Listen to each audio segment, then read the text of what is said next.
Subscribe to Film Companion for your film fix. Hit the bell icon so you never miss an update. If you have the right people, I think you just need, 10, 15 people to make a film. Yeah. In Malayalam, with the few senior actors that I've worked with, be it Fahad or Nivin or Vinayak or Prithviraj for that matter, it's the closer I get to them and the moment I stand in a frame with them and start working with them, the first thing that strikes me is how human they are. When I thought of writing a screen-based film, the biggest challenge for me was it should not look similar. I knew very particularly well that because when I cut the trailer and showed it to Fahad, I told him that the first comment which will come under below is that it is inspired by searching. I've told him. Mahesh, Fahad, Roshan, so lovely to have you on Film Companion. I want to tell you, I really enjoyed See You Soon. I started the film thinking, oh, it's going to be gimmicky. It's going to be screens on screens. It's only the virtual life of these characters. But it turned out to be really gripping, very emotional, which I was not expecting at all. And the performances were solid. I mean, like everybody was, like all there. So congratulations. It was. Thank you. I really went in thinking, okay, so it's a lockdown movie, but it's not a lockdown movie. Yeah. It's a movie. We had the same impression till 11 o'clock day before yesterday. No, I think that's the first time you saw it. No, actually the thing is like when I finished the draft and when I narrated, like this is the film which I couldn't narrate it. I have to read the script. Actually, normally I do a narration. Yeah. For this one, I couldn't do that. So after the reading session, Fahad was actually asking me whether is this a film where if there is no lockdown, will it be possible like to make? What if you're going to do something extra for this film? I said no. Like I'm not going to do any kind of compromise with this film. Even if there is no lockdown, this film will be like this one. Right. So it is not like just meant for a film which is made in lockdown. That was very much precise. It's easier to make another film. Yeah. That's what I've realized. I just made a film like Malik for like almost a year. Yeah. And I found it's easier to make a film like that than attempting something like this. So that's what I want to hear all about. Mahesh, Fahad said to me in an email that this film would not exist without you. Okay. Your credits are screenplay, editing, virtual cinematography, and direction. Like, how in the world? No, it is basically an experimental project. So we are doing all R&D things. So every day I'm learning something. So it is not the conventional format of editing or writing. Even the trickiest part was writing for such a film.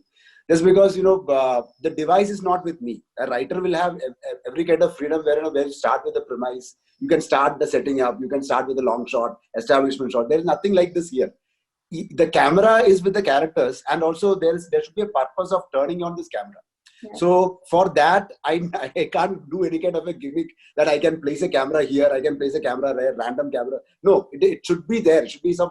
So since you have watched the film, you would have understood that there are a lot of instances where the screen alone is going. Then all of a sudden one call comes in, and then only we are watching Kevin or Jimmy or anybody else. So until then, the mouse movements and everything. So those are actually Kevin or Jimmy. Like, those mouse movements were also done by me. So I have to basically enact their performances. You're an actor as well. Yeah. I have to be in that space of Kevin. Okay, how will Kevin type this line? So I have to recreate that. So that was quite tough. I initially thought this, editing such a film will be easier. So normally what I do, during takeoff and even Malik, but once the shoot is done, once I wrap up the entire film, I show the edit to the entire crew, including Fahad, everyone who's there. I show it to them because they will be happy going back home watching the film, which is a decent rough cut. Okay, because I edit it I shoot it for my edit, so it's pretty much easy to cut my films. So this film, like once we did the testing. So we took a small break, and then Fahad was actually calling me and asking me, okay, let's watch it tomorrow. I said, what, man? That's not possible. I haven't done a single scene. What are you saying? No, because I'm taking one day for a scene. You should understand that. This is the toughest film for me to edit. Because, because every time it is like two cameras. Right. or else multiple cameras, like multiple characters in the frame. And then once this edit is done, then I have to go into this virtual cinematography setup, where I'll have to reveal things. I'll have to show people like what much should be given to the audience. So that kind of a set has to be decided later. Then I have to retweak the edit, because according to the cinematography process, edit has to change. So this is back and forth. I'm going back. Wow. So then only I will be happy with a particular scene. So that was a tiring process. But I enjoyed it. You took around 2 months to edit. Yeah, 2 months to edit. Yeah. So we shot for 22 days. He took 2.5 months to edit the film. And normally I take like a film like Takeoff. Normally I'll tell you. Normally it takes around 3-4 hours. No. Don't say that. Nothing like that. Half a day and you're done, right? Yeah. Tell me, how much, when you were conceiving it, when you were writing it, how much of it sort of was inspired by searching? Like, did you think about the Hollywood film? Like just the basic beats. That's a different thing. But your story is emotional in a very, very different way. But how much of a reference point was it?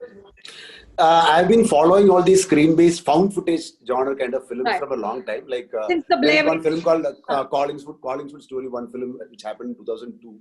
It was a very crude version. It is not a refined version and all. Then came the Unfriended series 1 and 2. Then there is a film called Face to Face. Then there was a short film called Noha.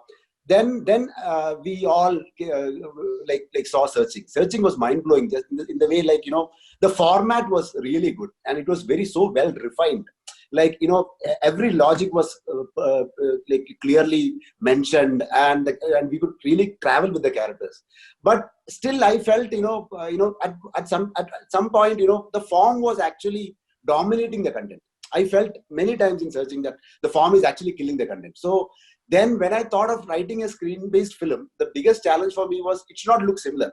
I knew very particularly well that because when I cut the trailer and showed it to Fahadh, I told him that the first comment which will come below is that it is inspired by Searching. I've told him many times, because any screen-based film, however we do, it will apparently end up like a thriller. It will be like a trailer cut when you get it will be compared with the same lines of Searching. But in terms of emotional aspects, I've always given some time to the regular audience to set in. Like normally when you write the first act, you will give some space for the exposition part, the character exposition part. So here I have given some time. Since you've watched the film, you knew that there is a set of text messages which is going through, which is actually the time period where people are getting into this new format, and they are going to understand that another 90 just adjusting. Yeah. So that they will adjust to that format. So that is the only thing what I've done. Then once this incident happens then I'm pretty sure about that. Pretty sure about, like, in the sense, like, I don't know whether all of the people will agree with me, but at least for some set of audience, they will forget the form and they will move into the content. Yeah, that's what my feel is. Yeah.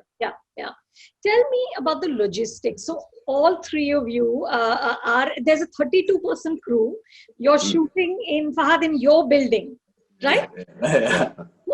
My neighbors don't know about it. They would no, you will find out through this interview. So what we did was we sort of rented 6 apartments in the same building. Which is not shady at all. Which is not shady at all. I mean, that's no, absolutely not. So it sounds like you guys are raiding a drug bust or something. You rent it's all with good intention, and. But it sounds like Ocean's 11, Fahadh. First, we rented 6 apartments. No, but primarily what I wanted to make sure was that I didn't want anyone to, sort of risk their health or, I remember the morning I woke up, the day we decided to start shooting. I woke up and I stayed in my bed for 5 more minutes. And I asked myself, what the hell am I doing? There's a pandemic going around. So I wanted to make sure everyone was healthy and safe. And a film like this, I don't think it would be possible with, actors not being together. Just for the fact that this is a very emotional film. And for actors to respond, I think it's very important to actually feel the pace of the other actor. And so we had different ways to crack scenes, So they Darshana and Roshan moved into the building. Yeah. You all Even lived me. together. All, Even my my crew cinematographer, everyone. How lovely, yeah. That's fab. That's amazing. Roshan, what was that like for you? No, see, there was also a curfew happening. So without moving into the same building, it really would have been You difficult couldn't do for it. us to. Yeah. But more than that, it's exactly what Fahad said right now. So for me, initially, it was really scary to not have the other actor to look at and play with and respond to. But then he would be there, or Darshana would be there in the same space, somewhere where the camera can't catch them, and I can hear them. And it's only through listening that you get what they're doing or how they're feeling or how they're doing it. So in a way, there was this like heightened sense of hearing the other actor and responding, and everything else is taken away from you. And then there are all these other things that you have to keep in mind of, I'm holding a phone, but it's the back of the phone that's facing me. So I don't know how I'm framing myself, but that would That's never because happen in a the video back call. camera is more superior than the front camera. Okay, Roshan. Correct. Sorry. Amazing. God, but how do you emote? So let's say, Roshan, you're doing a scene with Darshana. She's somewhere in the room, but she's like in one corner of the room and she's giving you cues. Yeah. No, at times, she was also following. She was also following with us.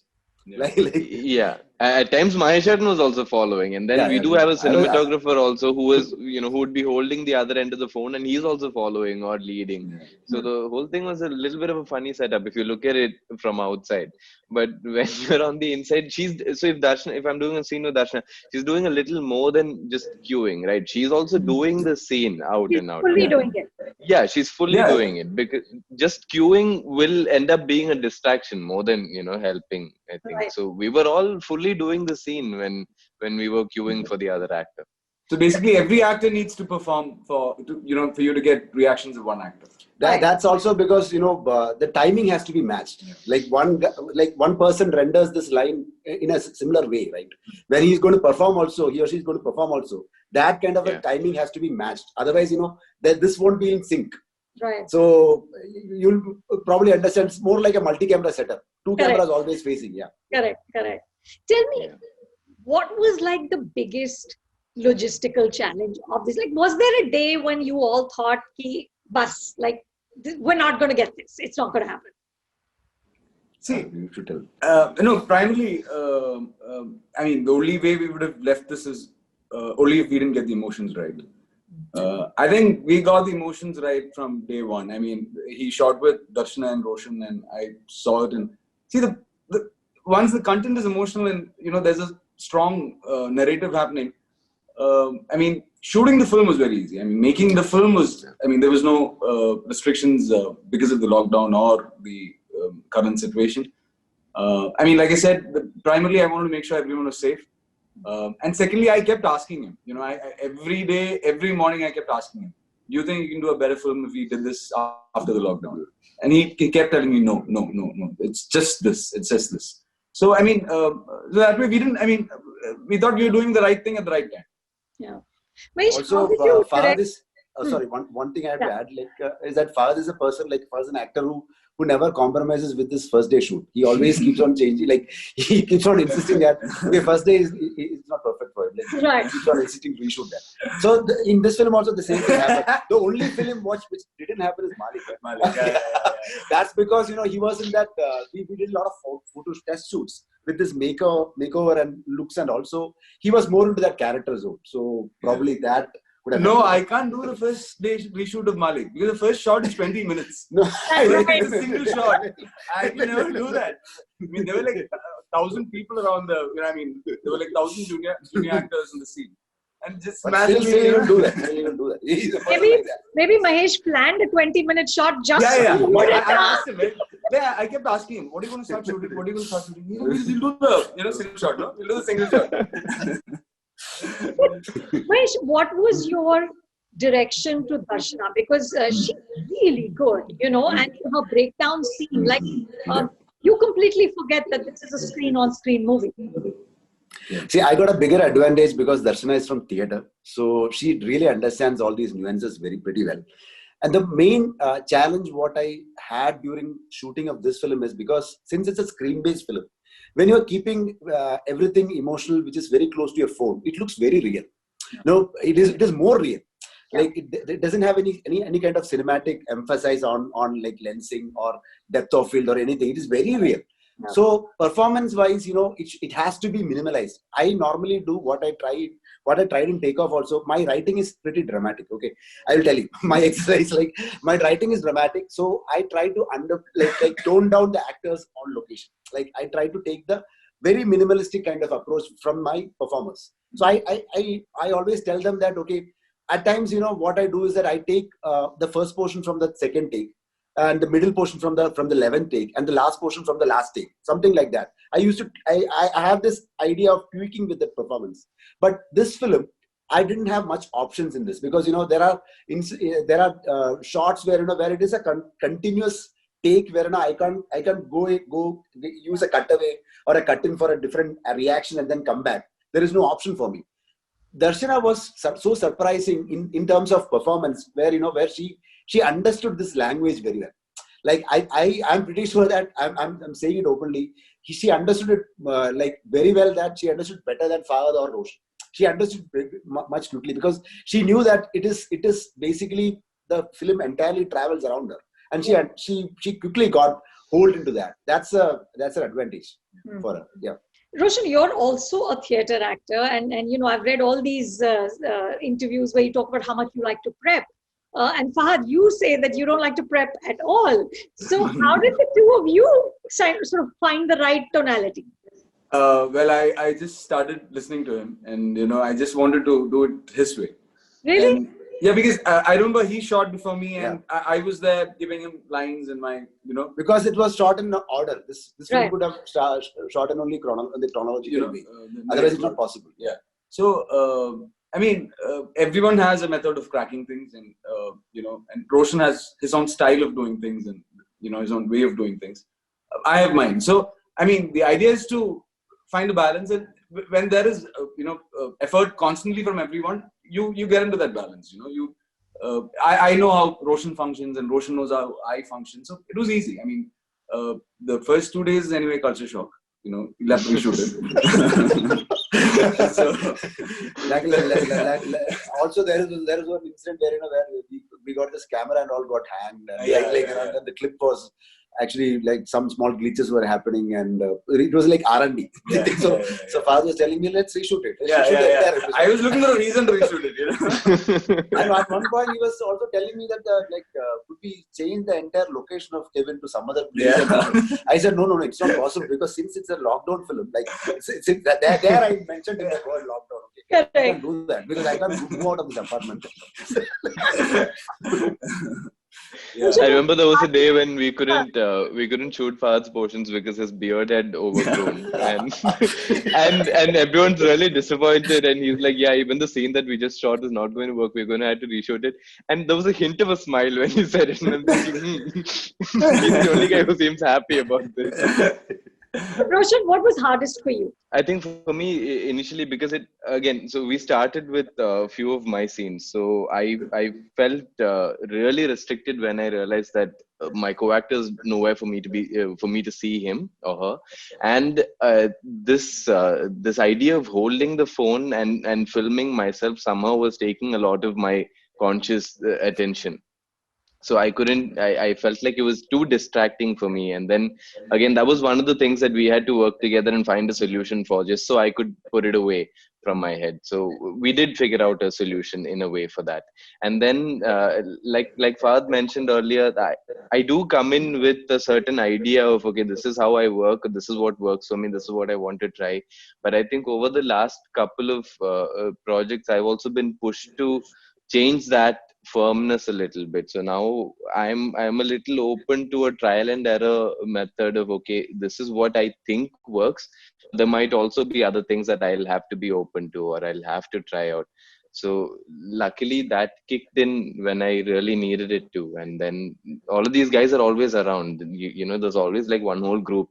And like I mentioned this yesterday at some point, I think when we were talking, that it didn't feel like I was doing my scene with the co-actor alone. It felt like, the director or the cinematographer, whoever's standing around, everyone's very equally involved in that moment. Usually in that one moment, you cut off from everything else and it's just you and the co-actor. Here, in a strange way, it felt like it was with everyone that you were working with. But in 22 days, you guys didn't get sick of each other? No, I actually wanted to do more. I wanted a few more days. Is it more efficient with a smaller crew? Because everybody is now discussing that is the new normal. We will all have to work with 40 less or 50 less crews, Does it in fact work more efficiently? Actually, Malayalam cinema was functioning like this during the 80s like that. There was a time where, before breakfast, there should be one scene. And people will get guilty if they are not shooting a scene and then eating breakfast. That I've heard those stories. I've heard people telling me those things. Otherwise, Malayalam cinema was an industry who was functioning like always in a run, very much effective, effective in terms of efficiency and also productivity, and also in terms of content. So now, now when we remember, nowadays, what happens is that, when you go to a location, the hardest problem what I face is that people are like, my production EP will be telling me that, is it possible to park 2 vanity vans? That's the first question which is raised. So we keep on looking. Oh, that's another problem. Okay. Then we'll have to change this location. Okay, fine. So luckily, so this is the new norm. Since this is the new norm, it's a building concept, and people can chill around in different spaces, and they are all mingling with each other, and we are discussing things. And I can also experiment, do the rewrites. I mean, reshape everything while discussing. So that's a good advantage, what I feel. And if you have the right people, I think you just need 10-15 people to make a film. If you pick the right. So this is what we need to learn. Yeah. I am a massive admirer of Malayalam cinema and the film industry. I mean, I look at how all of you are functioning. I mean, you make this film. Ashik, I think a little after that, Ashik started shooting as well. Lijo, I spoke to him at one point. He said he's writing or starting to shoot. How are you all so nimble? Is it a function of this that you can work with very small crews, that you can do it quickly? Creatively, we all need to be liberated. We can't sit idle, because when I talk with Lijo, when we are traveling also, he'll constantly tell me that, give me a camera, I need to shoot. He's a person like that. I'm so happy working in this industry, because there is nobody to intrude, literally intrude into my content and say that this is not working. Unless and until we come into terms, like performers or actors or crew members come into terms, everything is fine. So all set. So even though even if Malik, take in terms of Malik is a bigger budget film. And my producer didn't have he doesn't have any kind of questions raised why you are shooting with these number of crews. What if it happens like this way? Nothing. There's no other question. That's because basically producers trust here, technicians here. So that's the kind of trust we require always. And another thing is that the functioning method, if you look at Bollywood also, cinematographers who are coming from South, the functioning alone, it's entirely very quick. They move their lights faster. They light up very, if you look at Manikandan, Santosh Shivan, or any Ravi sir, or anybody. I'm not talking about a Bansali film and all, but I'm talking about films which are with minimum crew and all, they function so easily. That is our spirit. That's how we function. Yeah. But how is there no sort of, insecurity, competition? Fahad, last time I interviewed you, you were telling me how you went to get milk during the lockdown. You're talking now about following what Roshan's, method would be in terms of acting. So is there, do actors is there a massive camaraderie with each other and no sense of kind of insecurity that finally we're all vying for the same roles, or whose box office is better? Is that just a Bollywood thing? No, I'll tell you what I've been taught. My father was a filmmaker. So what I've seen and what I've been taught is that I don't think anyone is above anyone when emotion is being captured. I think it's a very honest moment. It's a magical moment. Like, you know, I mean, if one guy goes out of the sync, that may not happen. You know, I mean, so I think it's very important to feel the same. Everyone need to feel that okay, we all are working for the same thing. I mean, that is very important, I think. And at least with me, that's when, I mean, all the magic in my life has happened in front of the camera. And this is the only way I've seen it happening. Yeah. Roshan, you've of course done a film here. What do you think is the biggest difference? I don't know, again, because multiple times I've asked this question, I've always had the same answer, that the film that I did there felt very similar to the films that I do What here. Anurag is that? Yeah, because it was a very, very, very similar setup. The people I met were exactly the sort of people that I would meet here, except that they were speaking in a different language and came from a different context. That's all. But I think over here in Malayalam, with the few senior actors that I've worked with, be it Fahadh or Nivin or Vinayak and or Prithviraj for that matter, it's the closer I get to them, and the moment I stand in a frame with them and start working with them, the first thing that strikes me is how human they are. And you know, there was one day I remember when we were shooting See You Soon, that one particular scene was taking a lot longer than it usually takes. It was one of Fahad's scenes, and I'm standing on the side and I'm queuing. And I remember him getting up after one shot that he wasn't happy with. I was happy with it. But him and Mahesh were obviously going for something better. I remember him getting up and saying something along the lines of, "Oh, like, have I? Why am I not getting it? Or should I? Is it time to stop because I'm not?" And I thought, that's something I would never have expected from this man if I hadn't seen it happen in front of me from the movies that I've watched. And I've not really met him before. I've only known him through his films. And this is the sort of grounding that I've seen with all the senior actors that I've worked with here, whom I have a lot of respect for. So I think that in a way it translates, you know, when people say, what have you learned from, you know, a technician you worked with or an actor that you worked with? It's not that easy to learn something just by watching someone, but these are things that you take away and keep in your head, and you tell yourself that, you know, this is how that man thinks, so it's okay to be thinking like that. You don't need to try and change it or force a change that isn't happening. Yeah. I feel like this is a profession where we'll always be insecure, and that's fine. This is what it is. Okay, I want to end with asking you something that really is something that's like a burning question. So last year, Film Companion hosted a screening of Virus. Okay, and Ashik Abu and Rima, Parvati, Mohsin, Sharfu, all the writers, everybody was here, and there was a Q&A after the movie, and the audience really loved the film. And at one point, somebody from the audience said, in this very anguished voice, that why is Malayalam cinema so much better than Hindi cinema? What are you all watching? What are you all reading? And he was almost angry, you know. And of course, Ashik very sort of gracefully deflected it and said, no, there's good and bad films everywhere, and etc., etc. But I want to bring up that question again. What are you all watching? What are you all reading? What are you all smoking? Like, what is going on? Yeah, you're talking now, yeah. So tell me, how do you do what you do? Malayalam cinema is always dependent on literature, good literature. People, like, you know, the strength of Malayalam cinema has always been the writers.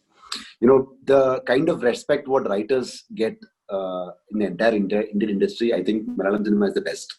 Still, Malayalam cinema, like, I used to remember when, you know, Salim Javed was a name which was actually promoted. I've interacted with Javed Saab, and Javed Saab told me, like, you know, we used to advertise our names. We used to do that. Yeah. Malayalam cinema is not like that. Malayalam cinema had a lot of creative writers. Those are from literature background. I mean, it's not only from cinema background. Now the thing is that there is a proper way of amalgamation which has happened between writers and directors. So it's like a combined art form. And probably it is because, you know, we all move into a single page so easily. And there is no other, you know, pressures coming from the production side. And there is no focus group. Whatever we have, you have got, like, somebody, like, I've edited films in Bombay, and I've seen these focus groups ruining films. There is no such groups here. They go with the conviction of the director or the vision of the writer, or like the conviction of the entire crew. That is a trust we should have. Well, you know, Roshan, we've already got you doing a Hindi film. Fahadh, I'm learning Hindi. Listen, you've improved massively. Okay, I've done 2 interviews with Fahad in like a week. This is amazing. I There was a faced him moment for when 8 months. I have to add one First moment one. when Javed sir, after watching Takeoff, he was telling me that you should ask Fahad to come and do a film in Bombay. There you go. Because I haven't seen an actor whose eyes are functioning so well. He was so mesmerized watching it. He was telling me. Well, I hope soon. And again, congratulations on See You Soon. It's really, it's a movie that's so surprising in such a good way. And I really hope lots of people find it. And, can't wait to see you guys in person, hopefully soon. Soon. Thanks. See you soon, man. Thank you. Thank you. Hi there. If you like this video, please subscribe.